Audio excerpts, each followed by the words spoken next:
बिस्मिल्लाहिर्रहमानिर्रहीम बिस्मिल्लाहिर्रहमानिर्रहीम। अज़ीज़ तलबा अस्सलाम वालेकुम। मैं हूँ आप सबका मौलाना मददगार मुशर्रफ महमूद और आपको इल्म अदब चैनल से खुशामदीद कहता हूँ।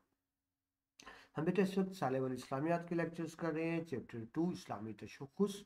उसमें हम देख रहे हैं मुहस्सिन अखलाक यानी अच्छी आदत जो हम पे फ़र्ज़ हैं। उनमें आज हम देखेंगे इफ़ाए अहद, आपका पेज नंबर 40 आपकी बुक पर। जी, ईफा कहते हैं बेटा पूरा करना, मुकम्मल करना, अहद वादा यानी अपने वादे को पूरा करना, जो वादा करना उसको पूरा करना, इसको फुलफिल द प्रॉमिस कहते हैं इंग्लिश में। ठीक है जी। इंसानों के बाहमी ताल्लुकात में इफ़ाए अहद यानी वादा पूरे करने को जो अहमियत हासिल है वो मोहताज बयान नहीं। यानी इतनी अहम बात है बेटा कि आप सब जानते हैं, इसकी वजाहत की जरूरत नहीं है। यानी वादा पूरा करना कितना ज़रूरी है। अगर लोग वादा पूरा ना करें, वादा करें पूरा ना करें, तो ये बेटा मुआशरा चल ही नहीं सकता। मुआशरे में बिगाड़ पैदा हो जाएगा, मुआशरे में फसाद पैदा हो जाएगा, अफरा तफरी पैदा हो जाएगी। यानी आप ये कह रहे हो मुआशरा चल नहीं सकता, वो सर्वाइव नहीं कर सकता, मुआशरा कायम ही नहीं रह सकता। वो क्या कहते हैं जी, मर्द की सिर्फ ज़बान होती है, या मर्द का मतलब इंसान है, सारे मर्द औरतें सब शामिल हैं। तो ये मुमकिन नहीं जो वादा करे और उसको पूरा ना करे और मुआशरा चले, ऐसा हो नहीं सकता। ठीक है जी। इफ़ाए अहद वादा पूरा करना। अब वादा बेटा ज़बानी भी हो सकता है, तहरीरी भी हो सकता है, वो वादा कारोबारी भी हो सकता है, कोई निजी खानदान का पर्सनल भी हो सकता है। कोई भी हो, जो वादा कर लिया, ज़बान कर ली, ज़बानी या तहरीरी, ठीक है जी, किसी भी मामले में तो उसको पूरा करना ज़रूरी है, वरना मुआशरा नहीं चल सकता। ठीक है जी। अक्सर मामलात हमारे अक्सर मामलात की बुनियाद वादों पर होती है। वो वादे पूरे होते रहें तो मामला ठीक रहते हैं, मामला चलता रहता है, एक सिस्टम चलता रहता है। अगर मामलात की खिलाफ वर्जी शुरू हो जाए तो फिर सारे मामलात बिगड़ जाते हैं। ठीक है जी। देखिए, मैंने बेटा किससे वादा किया और वादा पूरा नहीं किया, खिलाफ वर्जी कर दी।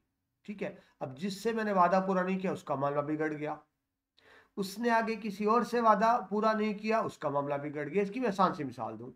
लेट्स सपोज 4 लोग हैं, ए बी सी डी। ए ने कर्ज देना था बी का और उसने वादा किया मैं 1 माह में दूंगा। ठीक है जी। अब बी को 1 माह बाद पैसे मिलने थे, बी ने आगे सी से वादा कर लिया था कि मैं आपको 1 माह बाद दूंगा। सी को भी मिलने थे, सी ने डी से वादा कर लिया। अब मैं मसलन ए हूं, मैं अपने वादे पे पूरा नहीं उतरता, मैंने 1 माह में पैसे नहीं दिए बी को, मैंने खिलाफ वर्जी कर दी वादे की। अब रिजल्ट क्या निकलेगा, बी ने भी तो आगे वादा किया हुआ था, वो भी वादा पूरा नहीं कर सकेगा सी से, और फिर सी वादा पूरा नहीं कर सकेगा डी से। ये तो एक मिसाल हो गई कि बी सी डी ने चाहते थे वादा पूरा करना, नहीं कर सके। दूसरी बात यह है कि जानबूझ के मैं अपने मफाद को देखकर अपने वादे से मुकर जाऊं। ठीक है जी। और जिससे मैं डील कर रहा हूं वो अपने मफाद को देख के वादे से मुकर जाए, यानी मैं दूसरों के साथ वादे पूरे ना करूं, दूसरे मेरे साथ वादे पूरे ना करें, तो आप तसव्वुर कर सकते हैं कि मामलात कितने बिगड़ जाएंगे। ना खानदान में, ना रिश्तेदारी में, ना दोस्तों में, ना कारोबार में, ना बिजनेस में, कोई मामला भी आगे नहीं चल सकता अगर अगर हम अपने वादे को पूरा ना करें। इसी बिगाड़ से मुसलमानों को महफूज रखने के लिए इस्लाम इफ़ाए अहद की तलकीन करता है। इसके बेटा मैं आपको छोटी सी मिसाल अपना ये चैनल दूँ। ये बेटा आप जो चैनल देख रहे हैं आपका अपना इल्म अदब, पहले आप जानते हैं इसका नाम CMM लेक्चर्स था, लेकिन फिर हमने चेंज करके इल्म अदब कर दिया। तो मैंने अपने स्टूडेंट से वादा किया था कि साले वाली इस्लामियात के लेक्चर्स इंशाल्लाह आपके लिए अपलोड किए जाएंगे। हमारे एक उर्दू के सीनियर टीचर थे, वो हाफिज़ कुरान भी हैं, और उन्होंने आप जानते हैं इस्लामियात के लेक्चर का सिलसिला शुरू किया वादे के मुताबिक। लेकिन चंद लेक्चर्स के बाद हाफिज़ अबैदुर्रहमान साहब, बहुत अच्छे इंसान, बहुत काबिल टीचर, वो बावजूद सिलसिले को जारी नहीं रख सके। चंद लेक्चर दिए, जारी नहीं रख सके। लेकिन मैंने क्योंकि बच्चों से वादा किया था, आप लोगों से वादा किया था कि इस्लामियत के लेक्चर्स अपलोड किए जाएंगे, तो फिर इस वादे को पूरे करने के लिए मैं खुद अब कोशिश कर रहा हूँ कि बेहतर से बेहतर अंदाज में आपके सामने लेक्चर्स अपलोड करूँ। ठीक है जी, ताकि वो वादा पूरा हो। वरना मेरा बुनियादी सब्जेक्ट उर्दू और पाक स्टडी ही है, उसके लेक्चर तो मैंने अपलोड किए थे, लेकिन आपसे वादा पूरा करने के लिए अब हम इस्लामियात के लेक्चर्स भी अपलोड कर रहे हैं। कोशिश कर रहा हूँ कि बेहतर अंदाज में आप तक आसान लफ्ज़ों में बात पहुँच जाए। ठीक है, ये बात लंबी हो गई। बात इफ़ा अहद की थी कि जो वादा करो उसको पूरा करो, वरना मुआशरे में बिगाड़ पैदा हो जाता है, और बिगाड़ भी ऐसा जिसका कोई हल नहीं। इसी बेटा अहमियत को देखते हुए इफ़ा अहद की अल्लाह ताला कुरान पाक में फरमाते हैं सूरह बनी इसराइल की आयत नंबर 34 में, और पूरा करो वादा और पूरा कर अहद को, बेशक अहद की पूछ गूछ होगी। कब पूछ गूछ होगी? जाहिर है क़यामत के हवाले से बात की जा रही है। ये बेटा करो आना ताला, ठीक है जी। क़यामत के दिन जब हमारा हिसाब किताब होगा तो जो बाकी सवाल पूछे जाएंगे वहां ये भी होगा कि तुमने जो अहद किया उसको पूरा किया या नहीं किया। ठीक है, तो क्या हम कहते हैं बेटा, दुनिया मुजरतुल आखिरा, दुनिया आखिरत की खेती है, दुनिया दारुल अमल है। जरूरी नहीं कि यहाँ हर काम, बुरे काम की सजा मिल जाए, हर अच्छे काम की जजा मिल जाए। वो असल में इस दुनिया में मिल जाती है बाज़ औक़ात, लेकिन असल में जजा सजा अगले जहान में होनी है। तो वहां हमसे पूछा जाएगा अहद के बारे में। अगर बेटा हम अहद पूरे नहीं करते तो इस दुनिया में तो खराबी होगी हमारी वजह से, लेकिन मामला खत्म नहीं हो जाएगा, आखिरत में भी हम जवाब दें। इंसान के तमाम वादों में अहम तरीन अहद वो है जो उसने योम अजल से बंदगी के मामले में अपने खालिक से किया। हम जो वादा करते हैं बेटा पूरा करें, ठीक है जी। और वो वादा सबसे अहम, सबसे पहला वादा कौन सा था? जो इंसान ने अल्लाह ताला से किया है। तो जाहिर है सबसे पहले उसी वादे के बारे में पूछा जाएगा। ठीक है जी, हमने क्या वादा किया था? वैसे तो मुसलमान कि अल्लाह की बंदगी बजा लाएंगे, तौहीद का बोलबाला करेंगे, अपनी ज़िंदगी अल्लाह और उसके रसूल के अहकामात के तहत गुजारेंगे, हर वो काम करेंगे जिससे रब राज़ी हो जाए, हर उस काम से बचेंगे जिससे रब नाराज़। ठीक है जी, तो ये अहद है जो हमने जो इंसानों से अहद की है उसको भी पूरा करना है, जो हमने अपने रब से अहद किया उसको भी पूरा करना है। जब बेटा मुसलमान कलमा पढ़ता है बिस्मिल्लाहिर्रहमानिर्रहीम ला इलाहा इल्लल्लाह मुहम्मदुर रसूलुल्लाह, वो अल्लाह की वहदानियत का इकरार करता है, उस पर लाजम हो जाता है कि अल्लाह को ज़ात में, सिफ़ात के तकाज़ों में एक जाने, सिर्फ अल्लाह के आगे झुके, सिर्फ उसी से हर तरह की उम्मीद वाबस्ता रखे, गैरुल्लाह से कोई उम्मीद वाबस्ता ना रखे। ये उसका अहद होता है अल्लाह ताला से।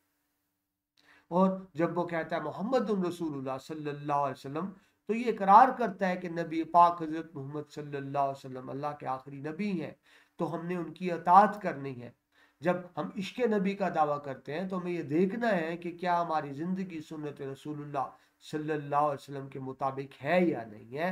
हमने अपने आप को ढालना है उस किरदार सीरत में जिसका नमूना नबी पाक ने हमारे सामने सल्लल्लाहु अलैहि वसल्लम ने हमारे सामने पेश किया। सूरह अल नाम की आयत नंबर 152 में अल्लाह ताला फरमाते हैं, और अल्लाह का अहद पूरा करो, तुमको ये हुक्म है ताकि तुम नसीहत पकड़ो। वो अहद क्या है बेटा, जो मैंने भी आपको तफसील से बताया। इसी तरह बेटा कुरान पाक में एक और मकाम पर बाहमी मुआहिदे, जो हम आपस में मुआहिदे करते हैं, एग्रीमेंट करते हैं एक दूसरे के साथ, कारोबारी हो सकते हैं, निजी हो सकते हैं, और इज्तमाही रिश्तों की पासदारी पूरा करना है को लिहाज, पासदारी का लिहाज रखने की हदायत इस तरह फरमाई गई है। सूरह रात की आयत नंबर 20 और 21 में अल्लाह फरमाते हैं, जो लोग पूरा करते हैं अल्लाह के अहद को और नहीं तोड़ते उस अहद को, और जो लोग मिलाते हैं जिनको अल्लाह ताला ने फरमाया मिलाना। ठीक है जी, पहली बात क्या आ गई? जो लोग पूरा करते हैं तो जो वादा करते हैं पूरा करते हैं।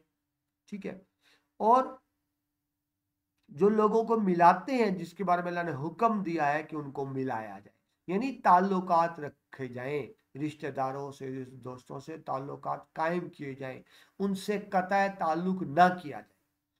ठीक है जी, जो अपने अहद को पूरा करते हैं, यानी मतलब ये हुआ जो अपने अहद को पूरा करते हैं और जो रिश्तों को निभाते हैं, एक दूसरे के साथ जुड़ते हैं, ठीक है जी, उनको मोमिन कहा गया।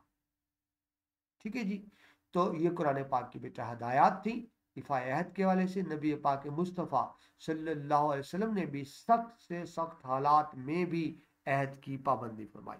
सख्त हालात का क्या मतलब कि जब मुश्किल हो जाता है, बाज़ औक़ात इंसान वादा कर लेता है लेकिन वादा पूरा करना मुश्किल हो जाता है। बाज़ औक़ात ऐसे हालात होते हैं, लेकिन इन हालात में भी नबी पाक मुस्तफ़ा सल्लल्लाहु अलैहि वसल्लम ने जो वादा किया उसको पूरा किया। ठीक है जी। मसलन जब सुलह हुदैबिया पर काम था, जहाँ पे मुसलमान और काफिरों में सुलह हुई, और सुलह बेटा क्या हुई थी, एक मुआहिदा हुआ था। इस मुआहिदे के तहत मुसलमानों ने इकरार किया था कि अगर कोई मुसलमान भागकर मक्का चला जाएगा तो मुसलमान मक्का से भागकर, मक्का में बेटा काफिर थे ना, और मुसलमान आगे मदीना आ चुके थे, कि अगर कोई मुसलमान मक्का से भागकर आ जाएगा तो मुसलमान पाबंद होंगे, नबी पाक पाबंद होंगे कि उसको वापस कर देंगे। यानी कोई मक्का से भाग के मुसलमानों को सजा के नहीं मिल सकेगा। ये बेटा मुआहिदा किया नबी पाक मुस्तफ़ा सल्लल्लाहु अलैहि वसल्लम ने, लेकिन अभी मुआहिदे पे दस्तखत नहीं हुए।